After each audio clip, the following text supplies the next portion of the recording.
All right, we are up and rolling. So this is December's Real Talk with One, and today's topic is overcoming obstacles and turning those into opportunity conversations with buyers and sellers.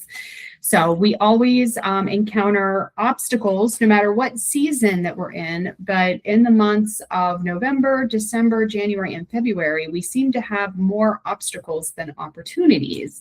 But what I love about any obstacle, just because I have that problem solver type of brain, and it gives me the opportunity to come up with a solution for somebody who feels they are out of options. So, and that is one of the most important pieces of your job in real estate, is to find the need and then find a way to fill the need for a consumer who has reached out to you for help.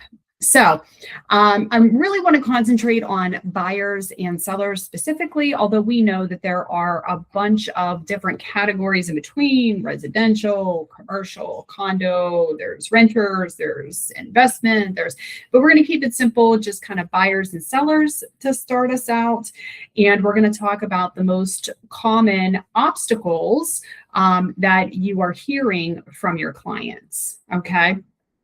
I'll start us out with one. I have a list here of some of the ones that I hear that I've heard myself over the years and even now, and some of the ones that you have brought to me. So one is we want to wait for the interest rates to drop. I think we've heard that a lot over the last couple of years because we came out of COVID with the historically low interest rates, just because the COVID pandemic dropped those rates to like 3%, which was historically unprecedented.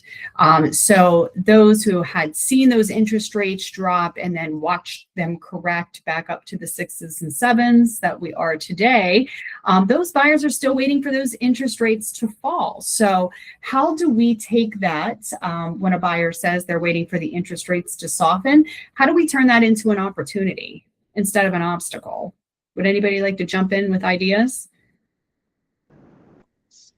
I think that, well, like a time now where there isn't as much competition, we can say that, you're going to get a better, like the prices might be more negotiable. And then after that, you can refinance to try to get a better interest rate. Yeah. They call that marry the house, date the rate. Marry the house, date the rate. Yeah. No, I love that. I love that. Anybody else have any ideas on how we can turn that into an opportunity?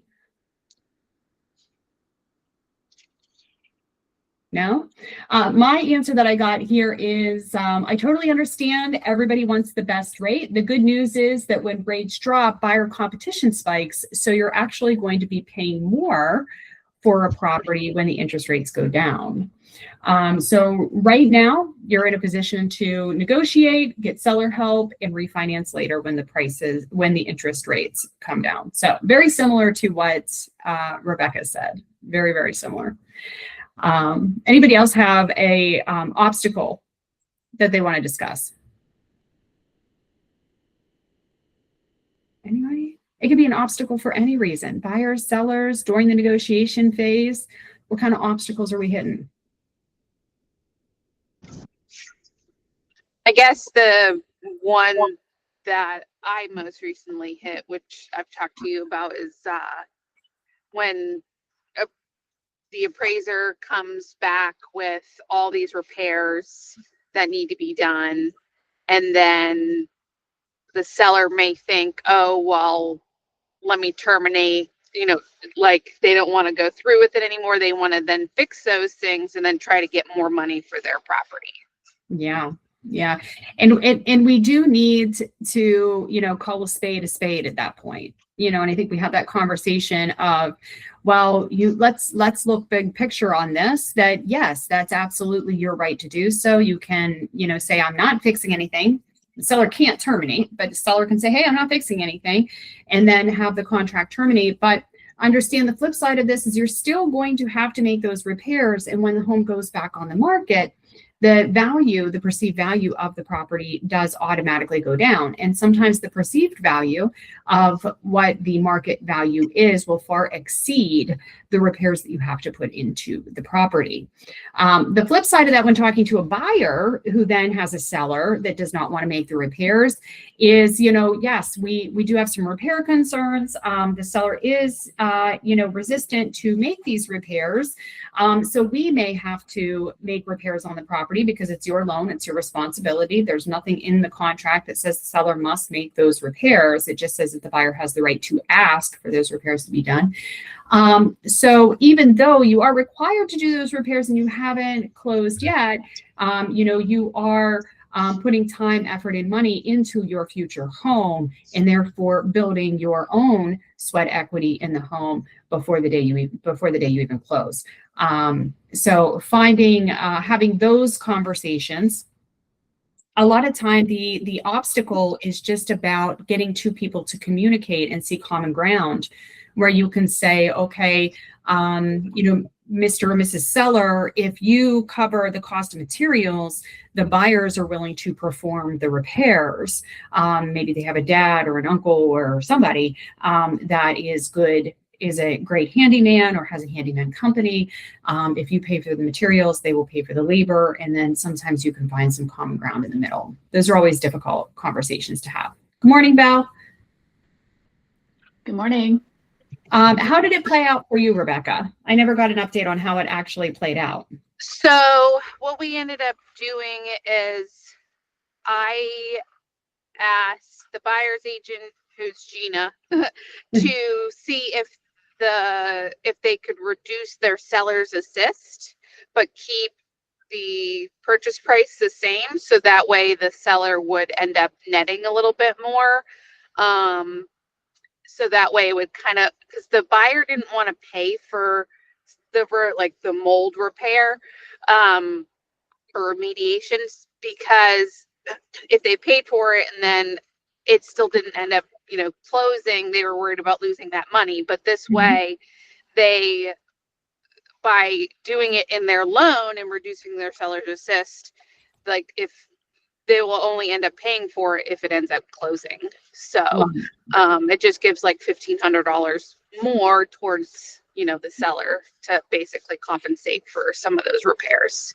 Great. That was a great common ground, way to get over that obstacle. So you fed the need of what the seller wanted, fed the need of what the buyer wanted. I think that's a great ending solution, because, the seller said, well, I'll just do nothing and then do the repairs after, which the seller would have had to pay for it anyway. Yeah. So this way it's guaranteeing that, as long as these buyers close, the seller is being properly compensated back for those repairs. So that's a great example. Great example.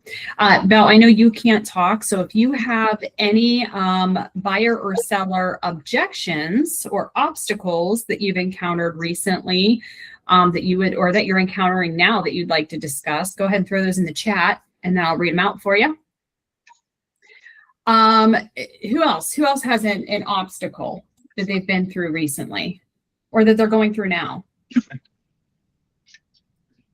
I'm going through, I guess it can be considered an obstacle.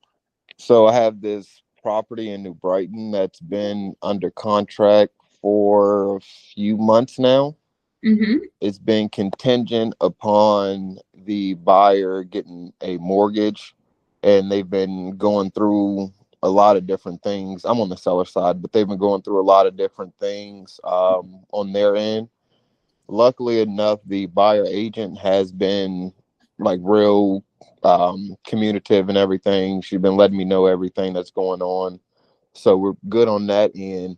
But also on my end, there's some issues with the seller having funds available. So it's been like a hit or miss type of situation, to where it's I can't really say it's an issue, but everything's been working out for each other's favor. Like, the buyer wasn't able to receive a mortgage, but the seller didn't have funds to actually bring to closing. So it's been wavering out more or less. Yeah. Yeah. And did you find common ground between the seller and the buyer because they were both in a position where they were not ready to close? They mutually like accepted an extension? Yes, we are actually in the process of filing our third extension now. Okay. All right. So let's talk about overcoming the obstacle of financing with the buyer. How are you overcoming the obstacle of financing with the buyer's agent? I've offered them information to reach out to both Novus and UGM, but they have their own avenues that they're trying to navigate through. She just sent me a mortgage commitment letter earlier yesterday afternoon, just to review and to send over to the seller, just so they know that they actually do have a mortgage coming in, but Right. they're getting everything situated as far as dates now. Okay. And what about the seller and their need for funds to close? How have you overcome that obstacle with them? Well, luckily enough that the buyer need more time on the mortgage allowed the seller to kind of recoup their funds and get their things situated. Good. Good. Good. Good. Anybody else have an obstacle that they're dealing with right now? No? Let's talk about another obstacle. We talked about it a little bit in the meeting, if you were at the meeting, is a buyer that says we want to save more money before we start the home buying process. We hear that a lot with our leads, right? We're not ready right now. We want to save some money first. How do we overcome that obstacle? And I gave you an example in the meeting, on the Monday sales meeting, if you were there. But who has an answer to turn that obstacle into an opportunity? Seeing what grants they are eligible for to cover for closing costs, on top of then finding a seller who would be willing to accept seller assist. And especially right now where we're in a slower season, people may be more willing to get the property off the market and not keep it, maintain it during the winter time. Yeah, no, I love that. And understand, especially with first-time home buyers have this assumption that they need this huge down payment to be able to purchase a home. They need a ton of closing cost money. So a lot of buyers may think that they need 10 to 20% down to be able to buy a home. And we all know as real estate professionals that that is usually not the case. So I think overcoming this obstacle becomes an opportunity to educate a client and letting them know what exactly is available that we have in, at least in our area, which is not the same in every area. We're pretty blessed here that we have the opportunity for 0% down financing if they qualify for that, as well as some 1% down grant programs or even 3.5% down FHA programs that would make it so they would need way less or very little, if anything at all, to be able to close.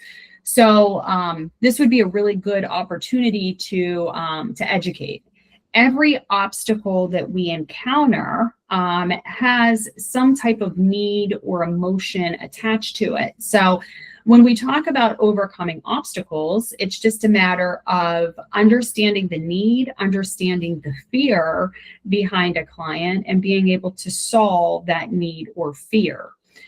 When we talk about objections and obstacles, that they're going to give you, it sounds so scary for us as agents because we're like, oh, I talked to this person on the phone and they don't have enough money saved. So I'm just going to put them on a long-term drip campaign and maybe they'll buy in a year. It's very easy for that to be like, oh, nope, they said no. But break it down to why they said no. You should always be asking yourself why. Why are they saying no? Is it a no because it's an obstacle that can't be overcome because it's a situational obstacle, an example of a situational obstacle would be, I would really love to buy a home right now, but unfortunately my spouse has just become unexpectedly very ill and it's a matter of bad timing. That's an obstacle that's very hard to overcome. And trying to overcome that may actually be unethical, so that's a real tangible obstacle. But when we're talking about waiting for interest rates to drop, that's a educational obstacle. We want to save more money before buying. Again, that's an educational obstacle. They believe that they have to do that, and that's what's standing in their way. And it's up to us to be able to educate them otherwise. Let's talk about an emotional obstacle. An emotional obstacle would be the market's just too crazy right now, and I don't want to get into multiple offers. Who's heard that before? I don't want to get into multiple offers. The market's too crazy right now. I don't want to buy. Would that be a fear obstacle? A fear of overpaying? Yeah. Yeah. Some people just don't like confrontation. Depending on what, where they sit on that DISC assessment, some people don't like confrontation and they have a fear of confrontation. They have a fear of overpaying. That's a fear-based answer. The market's too crazy right now. I don't want to get into multiple offers. I don't want to overpay for a property. How do we get over that? How do we get over that fear of rejection?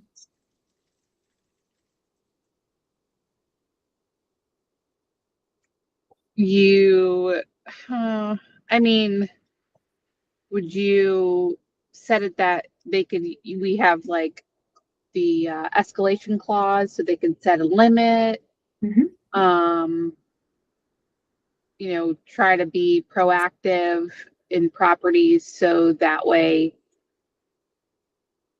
just knowing that they can't take their time. I don't know. I'm actually not sure. It is hard. It is hard. And we've heard that the market is crazy right now in the years past, right? It's starting to soften a little bit because the market is starting to return to normal little by little, but we still get this response.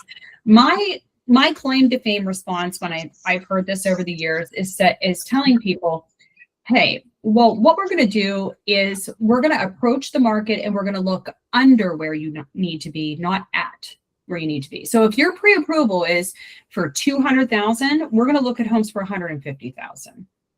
Why? Because that's putting you in a position where you can spend more than you need to. Okay. If we're looking at $200,000 properties, we already know that we're tapped out.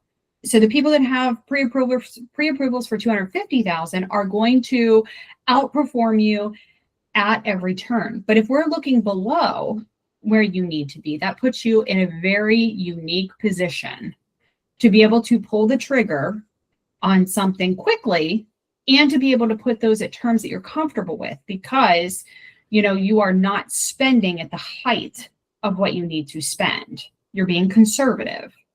You're being financially smart. In addition to that, if you find a house that you love and you can't go up in price, the seller's not rejecting you. The seller's rejecting me because I'm the one putting in the offer. You never have to talk to the seller. They're not telling you no, they're telling me no. And trust me, I will tell you the response in the kindest way possible. So because I represent you. So understand that the seller is, because I've heard this before, I don't want to put in an offer and insult the seller. Well, the seller never has to know who you are. You're just, some black and white names on a paper. They're not going to take it personally. They're not going to yell at you. And if they yell at anybody, it's going to be me, not you. And I don't know about you, but I have pretty tough skin to be in the real estate industry. So it's not going to bother me a bit. Yeah. So that's kind of the conversation I have with buyers. Let's look below what you're pre-approved for, not at what you're pre-approved for, because we know the market's a little crazy. We know that there's limited inventory, so we need to step it down in price a little bit so that we're in a good position to negotiate quickly. We're going to talk about the terms that are outlined in the contract, and we're going to know what's important to you and what's not important to you before we make that offer so that we can make the terms as great as possible, because it's not always about the price. Sometimes it's about the terms, right? who's ever, I don't know if you guys have ever been in this situation, but I know I have, where I have a house on the market. Let's say it's $300,000, and I can't remember, what the price was, but I've had situations where I've had a house on the market for $300,000 during the height of crazy multiple offers. And we have 5 offers on the property, and all of them are over 300,000 and one's at 300,000. But the difference is that $300,000 offer has no inspections, no mortgage contingency, no home warranty, closes quick, is putting 10% hand money down into escrow, and it puts in there, under additional terms that, the buyer will accommodate change in settlement date, at request of the seller, to allow the seller to arrange moving at a time that is, permissible for that. So it was not loaded with contingencies. It was probably $20,000 less than the highest offer, but to my seller, it was the best offer, because it's not always about the best price. Sometimes it's about the best terms, right? So it's very, very easy for us and consumers to think in dollars and cents. But not every seller is looking for a dollars and cents answer. Sometimes they're looking for the sure thing, and they're willing to pay to work with somebody who is giving them the sure thing, who is making it very uncomplicated, who is making it very easy for them to get to closing and moving out of their house, because sellers also have a lot of stress with their move, just the same way as buyers do, right? I have had a couple people ask me lately, like, will they, could they, or could the buyers get a deal if it's a cash offer? And I had a lady, an agent, call me last night, and she said the buyer wants to know if their verbal offer got accepted. I said it needs to be, if they want the property this bad, it needs to be a written offer. I need proof of funds, because just because they say they have cash doesn't mean that they do. Right. And I need to know the terms, because just because it's a cash offer, if there's multiple contingencies beyond that, then it might not necessarily be the best route. Yeah. I hate verbal offers. I get a lot of people that send me verbal offers. I have for the almost 19 years I've been doing this now, and I reject everyone. I will not look at a verbal offer. I will not look at an offer in text message. I will not look at a ill-prepared offer. I will not. Verbal offers and ill-prepared offers are a sign of a lazy agent who is not doing their fiduciary responsibility to their client. Now, I have gotten text messages from agents that said, this house is listed for 100,000. I have a buyer that wants to put in an offer for 75. Do you think this is something your seller can accept? Now, my fiduciary responsibility to my seller is not to give that information away. So my candid response with everybody is that my seller is absolutely willing to look at any offer presented. Please put it in writing, and I would be happy to present.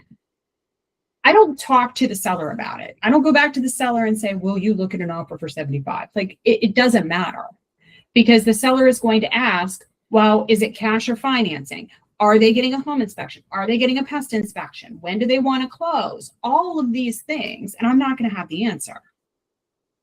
So yes, my seller would be happy to look at any offer you present. I'm not saying they're going to accept 75, but they will look at any offer you present. Please put it in writing, and I will go ahead and present it to that person.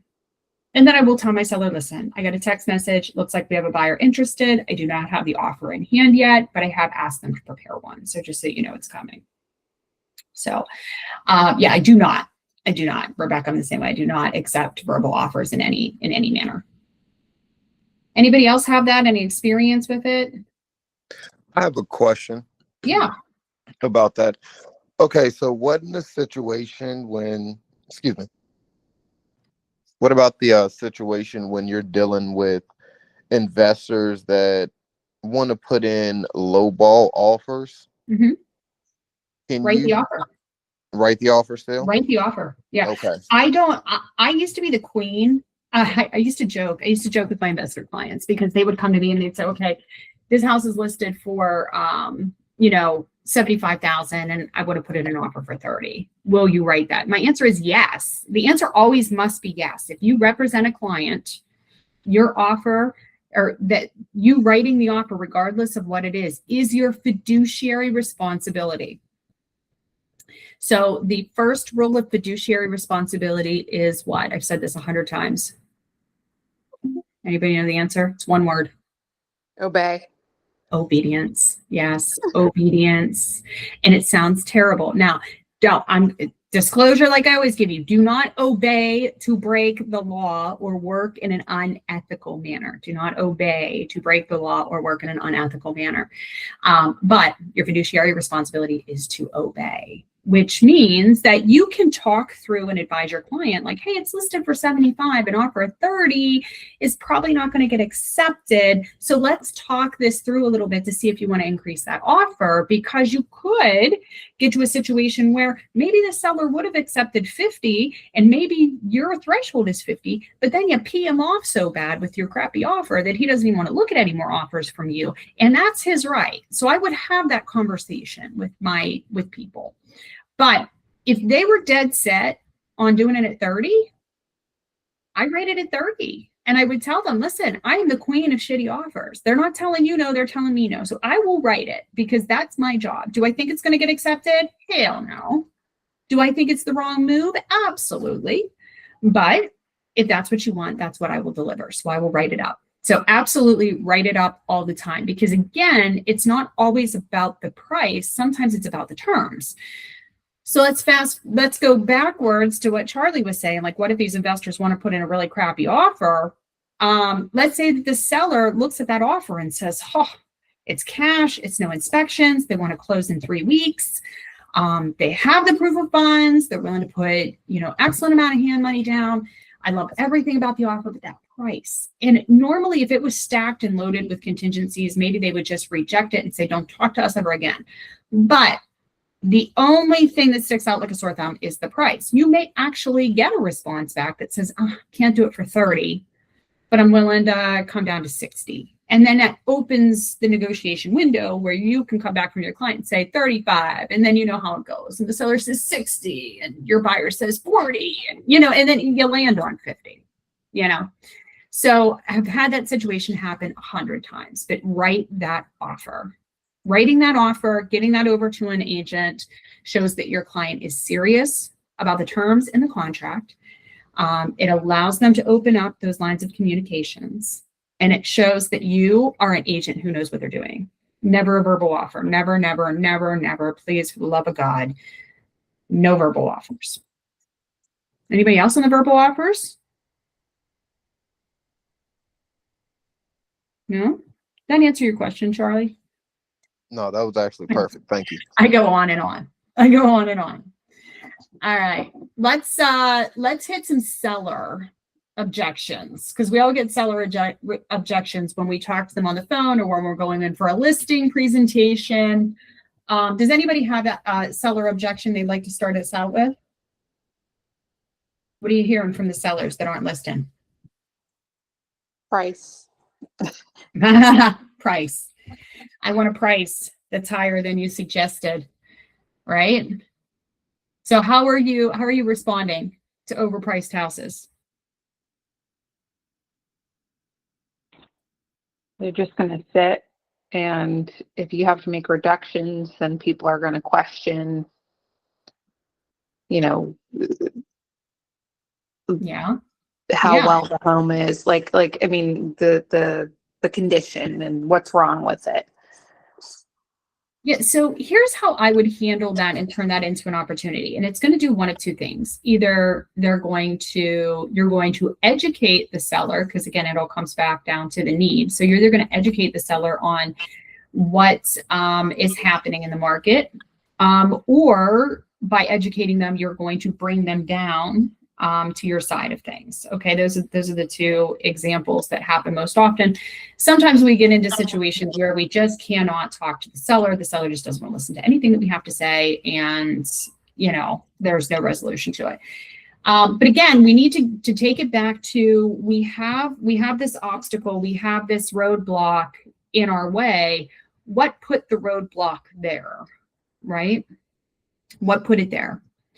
And it could be a need of, we need this money to be able to do what we want to do next. We hear that a lot, right? Well, I need, X amount of dollars out of my house to put over here.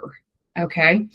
And sometimes we can't get the money over here to put over here. So you're overcoming that objection, maybe looking forward and saying, okay, if we change what's happening over here, then we don't need that obstacle to exist over here. Does that make sense? So if they're saying, well, I had to put 20% down on this house to buy it, and I'm going to need that 20% down to put on this house to buy it, then I have to get the money out of this house. We'll find a way for them not to put 20% down on this house. And we all know that that's easy to do. Or I need to cover my moving expenses, right? I need to cover the moving expenses. So let's find a way to help reduce the all moving expenses so they don't have that money in the pocket. I think obviously my husband. Good morning, Sarah. Hi. How are you? Well, how are you? Good.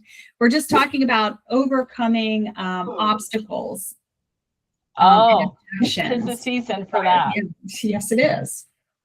But again, if there's not a cause and effect to the obstacle, the best thing that you can do is educate that client and say, okay, if you want to get X amount of dollars for this house, we can do that in this market, but this is what needs to transpire before you get that price, and start adding those nickels and cents together. And Rebecca, the example that you gave, and I know who you're talking about, that's going to be real hard for you to do. That's going to be real hard for you to do. So, but in a traditional type of situation, let's say they want $50,000 more for their house, and you go in there and you say, okay, well, if you want $50,000 more for your house, your kitchen's very outdated. So you're going to have to redo that kitchen and put in a modern kitchen to bring it up the extra $50,000. So let's go through and let's Google what an average kitchen based on the square footage of your kitchen costs. Let's see what the brand new white cabinetry is going to be. Let's see what the quartz countertop is going to be. Let's see what the ceramic tile flooring is going to be, and the backsplash, and start adding up those dollars and cents so that the house price that they want is matching the neighbor's price of what they got. Because that's where that's coming from. Is my neighbor Reginald sold his house 2 years ago for, $50,000 more than what you're telling me I can get for my house, or my Uncle Larry, like that. That's where that's where consumers are. That's where they're pulling their pivotal data from, is like Uncle Larry the plumber. So I think when you start putting the pen to paper and you say, okay, I'm not saying you can't get this for your house. I'm saying that X, Y, and Z needs to be done before you can get this for your home. So let's look at it on paper. Another thing I use too, when we're looking at it on paper, you have to take into account the holding costs, the additional holding costs for the seller for the time that they're going to be stuck in that house. So not only do you need to put a new kitchen into a home that you're currently living in, you're going to be displaced from your kitchen for a month while this happens. So let's talk about all of the money you're going to spend dining out for you and your spouse and your 4 kids, which isn't cheap anymore. The inconvenience that it's going to cost you. And, oh, by the way, we're going to talk about the mortgage interest that you're spending during those 4 months now that you're not on the market, and the insurance and the taxes and the utilities and everything else you're going to be spending. So this is really what your cost is. So when we add up the kitchen cost and your holding cost and your inconvenience cost, that $50 that you just made, well, you spent $65,000 of it. So you're 15 in the hole. And sometimes that will bring them back to reality. Sorry, I'm so long-winded. Rebecca, give me your thoughts on it. I just took everything I had and put it in the table. Good to me. Yeah. This was your question. What's your thoughts on it? I mean, well, yeah, it's it's going to take me time to be able to practice to explain that to them, that, them holding it longer is going to cost them more in the first place. Oh, it is. It is. And what about missing out on the opportunity of their new house in the meantime? Because now their kitchen ripped apart. What if this really grounds them? Because, what if they're missing? What if they already have a house that they want to go to? And they're like, well, we're selling because we want this house. Well, that house is going to be long and gone. Right. So again, it's not telling them no. It's telling them, not in the situation as it stands right now. So people hate the word no. Mhm. They have this obstacle. This is a real obstacle to them. They hate the word no. So the answer is yes, but not right now. This is how we get to yes.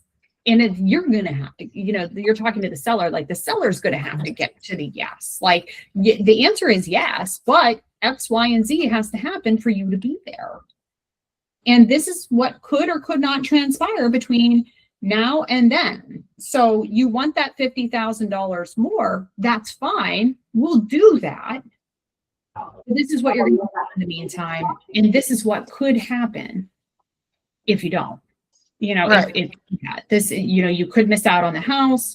The interest rates could go up. We're not going to be in the same market. You're going to be displaced from your kitchen with 4 kids. How's that going to work? There's all of this added expense. And really, what are you making at the end of the day? Off of that, what's your profit? What are you left with? Very little. Right. Very little. Let somebody else with it. It's so crazy, like the analogies that you're giving, because it's the same thing with the lending side of it. You know what I mean? People care about rate, and they care about payment, and they care about how much money they have. So and I use this same saying literally all the time. Sometimes it just comes down to personal preference. Like some people like to have a ton of cash in the bank and they don't care about what the payment is. But then other people are like, no, I'm going to lose sleep overnight over this. So it's like the same thing with the seller, you know what I mean? And that type of thing. And it's like, for me anyways, I try to always compare it to something that's relevant in their life. It's like, we're really like squabbling here over, like if it's a young kid who's like a backwoods, I'm like, we're squabbling over like a case of beer. Like that's what we're squabbling over. You know what I mean? And it's like, there's so many, like you said, wild cards with contractors and everything else. It's like, is the juice worth the squeeze?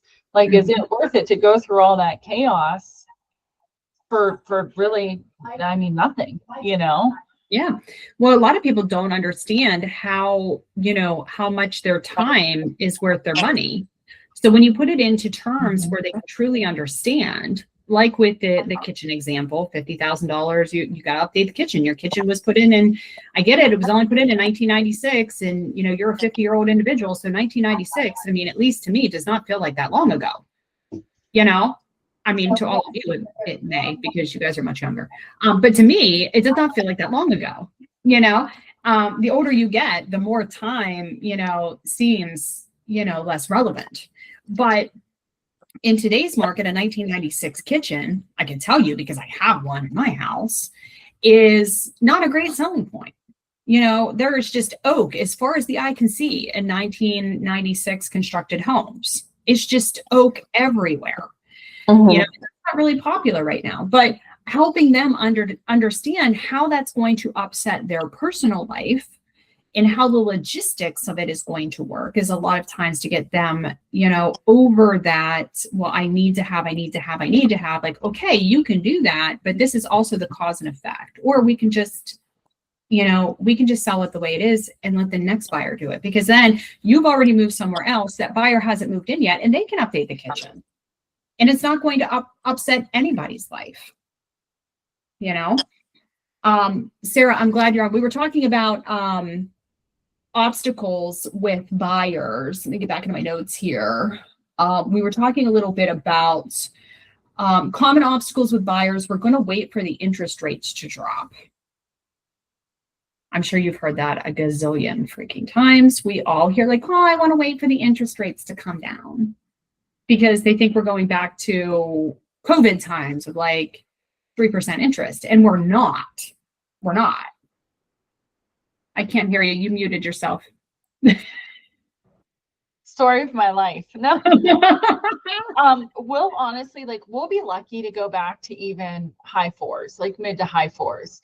So what we do, and it's not everybody, but like what I do anyhow, is we do a rate protection plan. So it's basically just like, listen, get into that house that you like, because while the rates come down, the prices are going to go up, because that's just naturally what happens. Like, this isn't 2007, 2008, like, let's back away from the news. That's not going to happen. Everything is forecasting that this year is going to be complete pandemonium in real estate. So it's like, it's going to get into bidding wars again. Like, prices are going to go up. But, for us anyways, I tell people, get into the house. When the rates do come down, we'll restructure it. You know what I mean? Like, I'm not going to charge you a lender fee. I'm not going to charge you for an appraisal, because I genuinely want you to get a better rate and a better deal. But don't pass on a house that you're like, this is checking my boxes, I love it. Just because you think you're going to save $20, and that's the other thing too. Like, I'll run payments and I'll say, okay, let's just say hypothetically your interest rate's 4%. It's not going to be that, but we'll just say that. We'll go like extreme. And I'll tell them like the difference in what their payment is, and say, look, you're literally, it goes back to that case of beer or one fancy dinner. Like, you're literally, one dinner is what you're worried about payment wise. You know what I mean? So A daily Starbucks coffee. yeah, I mean, exactly. I just went through there and I have points because my son uses it and whatever. So I'm like, you know what, I'm going to go. I need like something extra today. It was like $8. That's bananas to me. Like, so and people do this, like it's their routine, which great. I mean, that's why we all work and have jobs. Like, you spend your money how you want, but at the end of the day, that's $40. So $40 times, we'll say 5 weeks or 4 weeks is what, 160 times 12 months. I mean, you're spending $1,500 in coffee. Yeah. And adding 1,400 calories to your diet every day. I know. Isn't that caramel macchiato drink? I love it. Listen, I love it. But it's like 1,400 calories. But Just, sometimes it just hits, it's so good. I can't have it anymore. Anthony gets it every time we go. He's like, I want the caramel macchiato, like He with the would. whipped cream and the crunchies. And I'm like, that's 1,400 calories without the crunchies, right? That's because listen, Charles, plug your ears, but that's because he's a man and he can just get away with that. Oh, he can eat whatever he wants. You know what I mean? Yeah. He literally can eat whatever he wants. Me, like, I look at a donut and gain 15 pounds. Yeah, that coffee would go right to my hips. So, Oh. but yeah, hard to That's stay hilarious. fit. I'm literally eating cookies and coffee right now. oh my Of God. course you are, Charlie. And there's nothing to you. Right. So, but no, I mean, there's always going to be objections about money, and it's because people are just not educated. They think they know what they just don't know. You know what I mean? So when you sit down with pencil, like just raw pencil and paper, and it's the same thing, like going back to the old school, like pros and cons list, like, let's just like talk about this and like think about what's going to happen. And all of you on here, like Rebecca, you've done enough stuff with your dad. You know how these projects go or don't go. It would be terrible. And Belle's the same way. Like, you guys are all very knowledgeable about that stuff. So don't sell yourself short with it either. You just have to be confident when you're talking to people, and you do know what you're talking about. Like, you guys are good.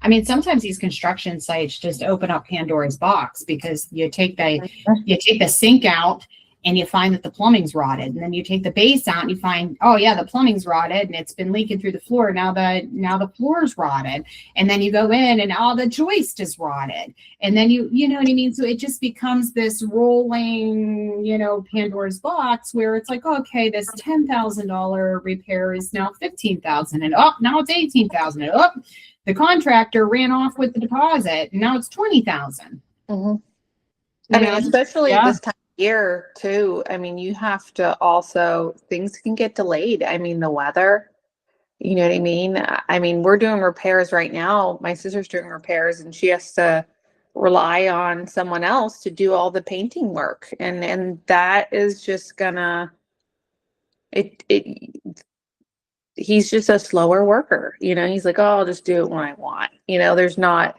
an urgency to them always. So yeah, same thing that's happening with the Grove City building. I mean, we're delayed on that because it seemed like a simple project until you open the wall, and then you find out, oh shit, we got problems. You know what I mean? Because the plumbing's bad and the drain line's bad, and then that led to an inspection where the sewer lateral was bad, and it just became this snowball effect of like, well, crap,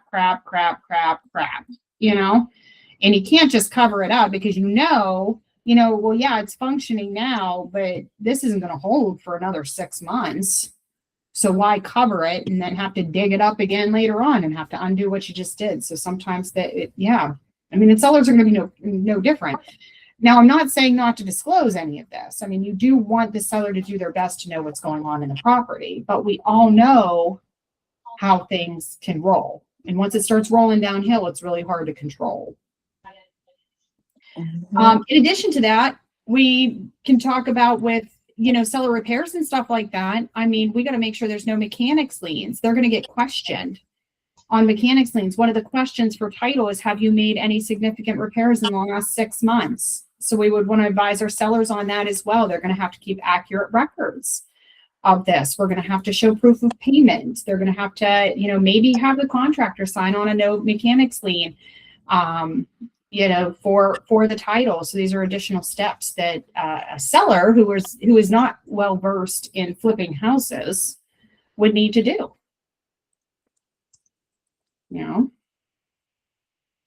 What other obstacle do we have? We're almost out of time. Does anybody have any other obstacles?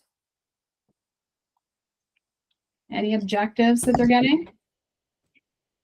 Ebony, you unmuted yourself for a minute. What do you got? Anything? Oh, no, I didn't have anything. Okay. All right. Well, I mean, again, I think that, when you're looking at obstacles and objectives that clients are giving you, the very first step is to change your mindset. So kind of how we started this whole conversation out is that an obstacle isn't a roadblock for everybody. It's a roadblock for your buyer or for your seller, but for you, it's an opportunity to figure out the solution, because that's what they are hiring you for, is to represent them and to solve their problem. So they have a need, but a problem is standing in the way. We just have to figure out a solution because we are emotionally removed. It makes it very much easier for us to overcome the challenge if we're not emotionally in it. So separating your emotion from the objective or the obstacle, and then problem solving to find a solution that works for that client. A lot of objections and obstacles are rooted in fear or uneducation. So it is our job to educate them, make them feel safe, and give them the solution that makes them feel more secure. So that's how you remove the obstacle 90% of the time. Sometimes you just have personalities that put up their own walls, which are really hard to break down. But I think that if you can come up with a solution, you're in a better position. I had one more that we hit a lot, and that's I'm locked into a lease with a first-time home buyer. My lease isn't up until April. How do we overcome that objection? We'll do one more, and then I'll leave you with that. Well, I can tell you from like my point of view, anytime you close on a loan, 9 times out of 10, you're skipping at least 1, if not 2 payments. So in like April, they're going to want to start looking now, I would think. And then it gives them time to move into a house to where they don't have to hurry up and, like do everything in one day. Like I hear that all the time. Like, how do you expect me to do all this in one day? And I'm like, it's magic. That's how but I mean, you all hear that though, right? Like, cause it's roundtable closing. It's not like Ohio where they get all these post, possession things happening. But money wise, we can make it if we close, like say you close on the 1st of a month, you can actually skip, like, so if it's the 1st of January, you can skip all of January and February and have a payment in March. You know what I mean? So they would want to be under contract right now to close in January to really like have time to move and then not go like to go from one to the other, Mm-hmm. Love that. And I would say, let's say if you're, breaking your lease early, I would have the discussion with your landlord ahead of time so that they're aware. And then, if you help them finding a tenant that would take your place and almost not have a vacancy, and leaving the property in condition for the next person to just move in, then you're not going to have any repercussions for, I doubt that they're going to make you pay your entire lease out, up until that year. So, that's something you can kind of discuss with them. Yeah, and a lot of times they don't. I mean, and keep in mind, just like Sarah was saying, there's some lead time when it comes to them finding their home. So a lot of buyers take on average 3 months to find their home.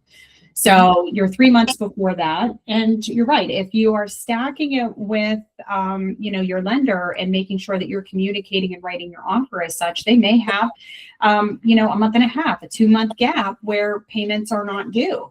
They may be able to renegotiate that lease. They may be able to have an extended close date with the seller. If the seller knows their position, they're putting in a good offer, you're opening up the lines of communication that says, hey, we have a buyer on this property, but they are stuck in a lease and they can't afford both. So we do have an extended 60 or 75-day close date just because we have to stack this out properly.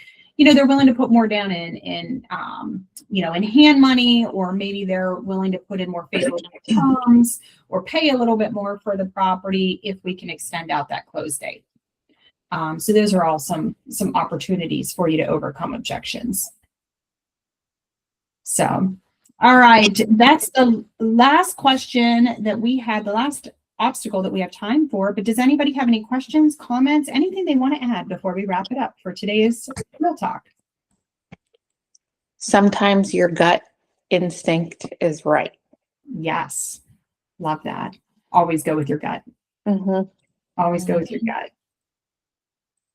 Love that. All right.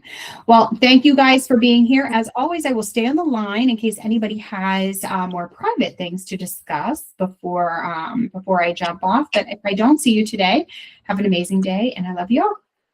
See ya. Bye. Thanks. Bye. Thank you. Have a good day, everybody.